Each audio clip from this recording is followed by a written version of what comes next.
I love Ukrainian food so much. I can't even tell you how much I love Ukrainian food.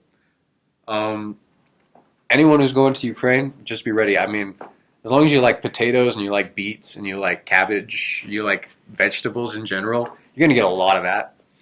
Um, I think the only thing that I was really scared of, there are a couple things I was scared of at first, but eventually they become something you like. They have this stuff called holodets, and it's like a meat jello.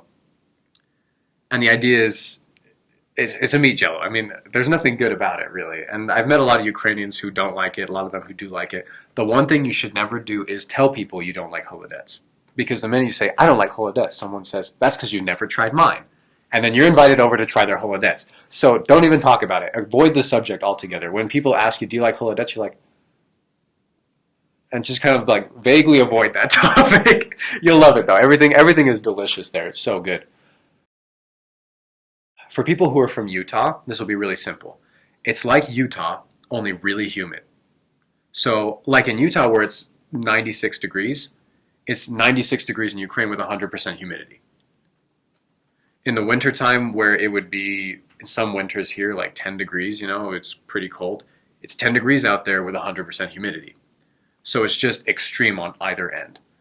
In the summer, it's really hot, and in the winter, it's really cold. So, why do baptisms happen there? You know, it's going to be like my mission president said. He said a lot of the time you'll feel like you're in a roller coaster ride, and it's fast and it's fun and things are happening, but you're not really in control. He said your job is to make sure you hold on and make sure you stay inside the ride at all times.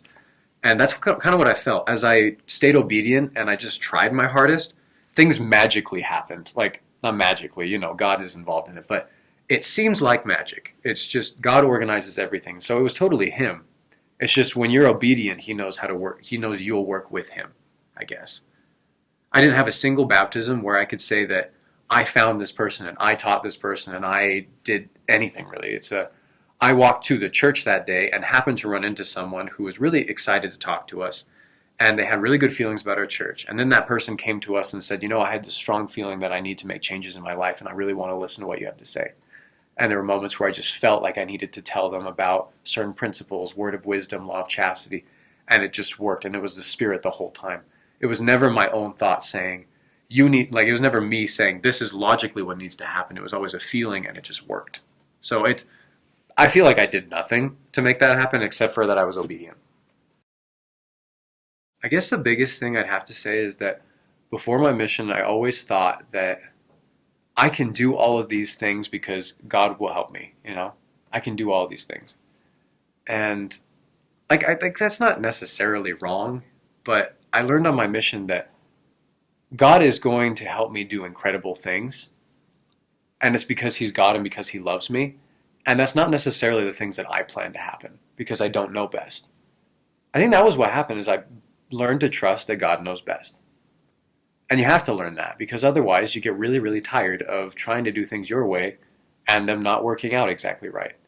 And you miss the big picture of all the things that are happening right because God's plan is working out, which it always will, despite you sometimes. So I guess that's what happened with that. And now, coming back from your mission, you start to wonder, well, is it going to work the same way? Is everything going to work out right? Because I guess I'm not a missionary anymore, but people tend to forget that you still have the right to the Holy Ghost, you still have the right to His companionship and the promptings, and we get caught up in the I can do this and I need to do this and this is about me, and we forget that this is God's plan and He knows where everyone can be helped out and He knows what needs to happen. And so my testimony, I guess, grew in trusting God. There's a member in Lutsk, my first city, where there was a member who had been taking care of his wife for a good 5, 7, somewhere between 5 and 7 years that he had been with her, and she had been deathly ill. She could not leave her bed. And so he didn't leave the house for more than 30 minutes to go into the grocery store to get her something. This is over the course of 7 years, so you can imagine that's pretty rough. And we'd always try to stop by, and he never had time because, his wife is sick and he's not feeling too well or something else is going on. And I just remember always kind of praying, hoping that we get a chance to talk with him more because we'd heard really good things about him. And so one day, after we'd finished talking with our families on Skype, this is Mother's Day, I think, we were walking down the road, and my companion, who's one of those, surefire, I'm going to talk to everything that moves and breathes about the gospel, and I love that about him. He was really good. I wasn't as good about that, but he was real good about it. We were walking down the street, and he missed like 6, 7 people walking by them. Maybe not that many, but he missed people walking by, and it was odd for him. And I turned to him, Elder, you okay? He's like, yeah, everything's fine. I don't feel it, Something's missing. Okay. So we kept walking, and he finally walks off the road to talk to this random old lady with her dog just somewhere over there. And I thought, okay, well, whatever the Spirit's leading him to do, I'm sure this is great. I'm sure this will work out. Walks to the lady, and then asks her for directions to get back to our house. And so at this point, I'm confused because we know very well how to get back to our house. And she points to some random road that we actually never take back home. At that point, you can't really walk the opposite way. That's strange because she just barely told you where to go, So we decide to follow this random road. And as we're going up this road, I'm looking at him, he's looking at me, we're confused. And we keep on walking. We turn left, which should lead us back to our house, and we actually end up going past this member's house. And as we're walking past his house, this woman yells to us and says, "Boys, I know you. You're from McCullough's church." I said, "Yeah, we're from his church." And she said, "Well, I think you should know Nadia died today." And that was his wife. His wife had passed away that very day. In fact, within an hour of us walking by. And so she got us into the house. We went in, and he was so glad to see us. And so we sat there, and we talked with him for a little while, and a couple of other women showed up who I think were her friends or family, I'm not quite sure.